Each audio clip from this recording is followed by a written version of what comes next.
안녕하세요. 좀 늦은 박사과정언니 윤혜진입니다. 제가 최근에 읽은 책 중에 제목이 예민한 게 아니라 섬세한 겁니다. 이런 책이 있었어요.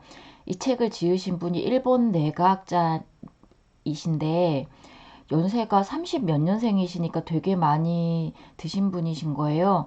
근데 처음에는 책을 읽을 때 이게 여자분이신가 했더니 남자분이시더라고요.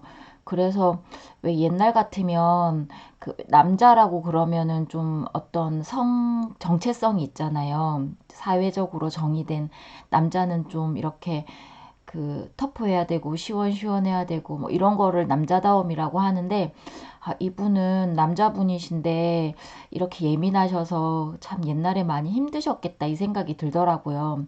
아니나 다를까 그 책 안의 내용에 보니까 이분이 예민해서 너무 힘들어서 뭐 종교도 가져보고, 그리고 나중에는 이제 정신과 치료도 받고 하셨더라고요. 우울증도 있으셨고 하셨는데, 이제 그 책의 내용이 뭐냐면 예민한 건 뭔가 이렇게 잘못된 게 아니라 기질이라는 거예요. 선천적인 기질인데, 기질은 이제 심리학에서는 그건 바뀌지 않는 거거든요.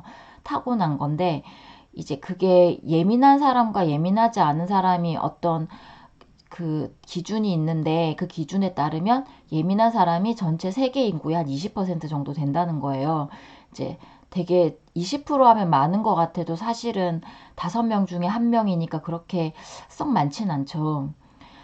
그래서 제가 그 책을 딱 골랐던 이유가, 그 도서관에 책을 빌리러 갔다가 한 번씩은 이렇게 쭉 그냥 근처 책을 쭉 이렇게 훑어보거든요. 이제 그러다가 예민이라는 말에 딱 꽂혀가지고 그 책을 빌렸는데, 저가 좀 많이 예민해서 그래서 좀 이렇게 좀 예민하다는 소리도 많이 듣고, 제가 생각해도 제가 좀 많이 예민하다고 생각을 하고 이렇게 살고 있어서 그래서 그 책을 빌렸고 정말 단숨에 읽었어요. 그랬는데 이제 그 책의 요지는, 이제 예민한 것 자체가 어떤 기질이기 때문에 잘못된 게 아니고, 이제 그런데 이제 그래서 이제 자기가 예민하다고 생각이 된다면, 자기가 예민한 사람이라면 일단 자기가 예민한 사람인 걸 받아들이고 이해를 해야 된다는 거죠. 이제 그리고 이제 이 예민한 사람들 특징이 좀 많이 보고 깊게 느끼기 때문에 좀 이렇게 자기를 보호하거나 이런 부분들이 좀 많이 필요하다는 거고요. 그리고 이제 그리고 또 아까도 드렸듯이 예민한 사람들이 좀 많이 보고 깊게 느끼고 이런 부분이 있기 때문에 자기의 그거를 특징을 잘 살릴 수 있는 일을 하면 굉장히 좋다는 거죠. 그래서 이제 그 책의 처음에 딱 보면 자기가 예민한지 여부를 체크할 수 있는 테스트가 있는데, 저는 좀 많이 예민하더라고요. 그랬는데 이제 이 예민하다는 게 그 대학원생 입장에서는, 연구를 하는 입장에서는 되게 좋은 것 같아요. 왜냐하면 이제 뭘 하나를 봐도 되게 다각도로 보고 깊게 보고 이렇게 좀 글을 봐도 좀 깊게 느끼고 하니까 섬세하게 느끼고, 그러니까 그런 쪽에선 되게 좋은데, 연구실 생활할 때는 되게 힘든 거예요. 이제 그 책에는 예민한 게, 뭐 사람마다 예민한 게 다르다라고 그러는데, 저 같은 경우에는 사람 대할 때 좀 그런 거에서 예민한 편이거든요. 그래서 좀 사람을 대할 때 좀 힘든 경우가 많았어요. 어떤 감정적인 부분이라든지, 그러니까 그게 어떤 서로의 이해의 폭이 달라서 오는 그런 것들 때문에 이제 좀 많이 상처받기도 하고 되게 많이 힘들어하고 그랬는데, 그래서 이제 좀 본인이 좀 예민하다고 느껴지시는 분들은 그 이제 저같이 이제 저 같은 사람들은 일할 땐 하나도 안 힘든데 뭔가 이렇게 대화 관계에서 힘든 게 되게 많거든요.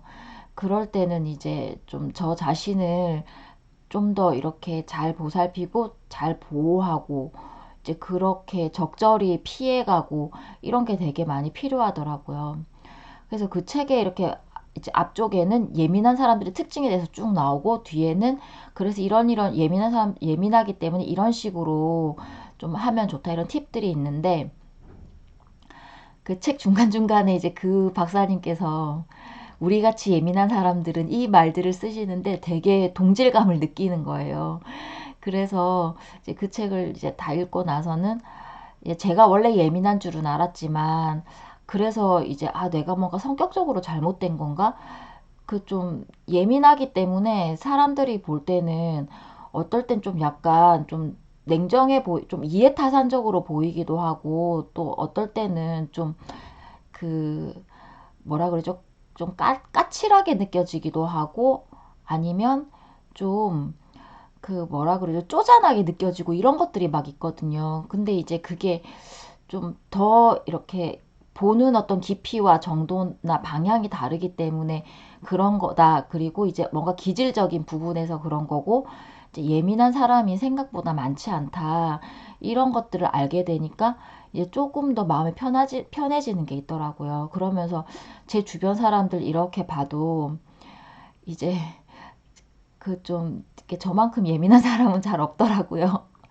그리고 그 책에는 뭐라고 돼 있냐면, 어차피 사람들이 이해 잘 못하니까 너무 그렇게 그 사람들이 이해를 구하거나 너무 그렇게 눈치를 보거나 이제 그럴 필요는 없다.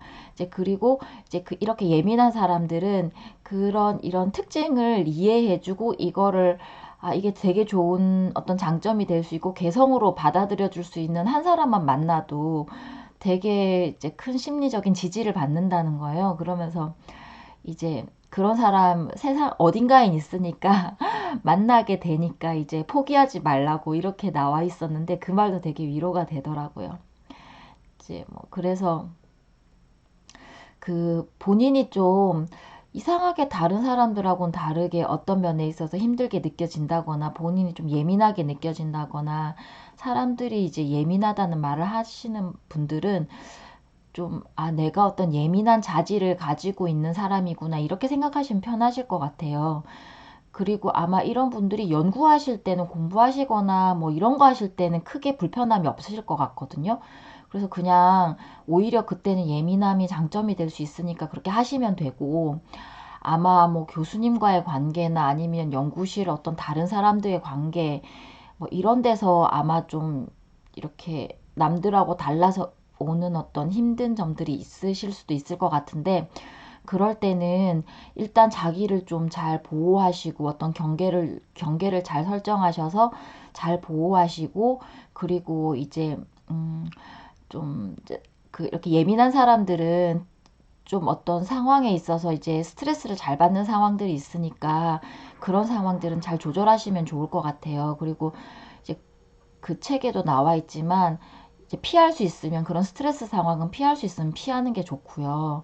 예, 그래서 이제 최근에 제가 하는 어떤 행동 전략 중에 하나도 피하는 거거든요. 좀 봐서 이렇게, 또 예민한 사람들은 눈치는 빠르니까, 아, 이거 좀 봐가지고 뭔가 얘기가 잘 진행될 것 같지 않고 설득될 것 같지 않고 이러면 피할 수 있으면 피하고, 그리고 이제 그 상황이 끝났을 때 내가 스트레스를 받았다는 생각이 들면 기분 전환 빨리 하시고 이제 그러시면 좋을 것 같아요. 그래서 그 제가 이제 최근에 읽었던 책을 중심으로 오늘은 말씀을 드렸는데, 그 예민하다라는 게 요즘같이 복잡하고 이제 스트레스가 많은 어떤 상황에서는, 특히 저희 같이 공부하는 사람들은 좀 이렇게 되게 정신적으로 되게 신경을 많이 쓰기 때문에 심리적으로나 정신적으로나 금방 취약해지기 쉽거든요. 특히나 여러 가지 일을 같이 일하시는 분들은 이제 체력까지 이렇게 에너지까지 간당간당한 상황이기 때문에 이제 본인이 취약한 상황에 되게 쉽게 노출될 수가 있어요. 그래서 그런 부분들을 좀 잘 보살피시고 잘 이렇게 조절하시면 좋을 것 같아요. 네. 오늘도 일하시면서 공부하시느라 굉장히 수고 많으셨어요. 네. 예민하다는 건 이제 뭐 그만큼 피곤한 점도 있지만 그만큼 장점도 있으니까, 이제 본인에 대해서 이제 그런 본인의 특징을 잘 아시고 그거를 잘 좋게 활용할 수 있는 조건을 자꾸 만들어 가시면 좋을 것 같아요. 네. 오늘도 제 말씀 들어주셔서 감사합니다.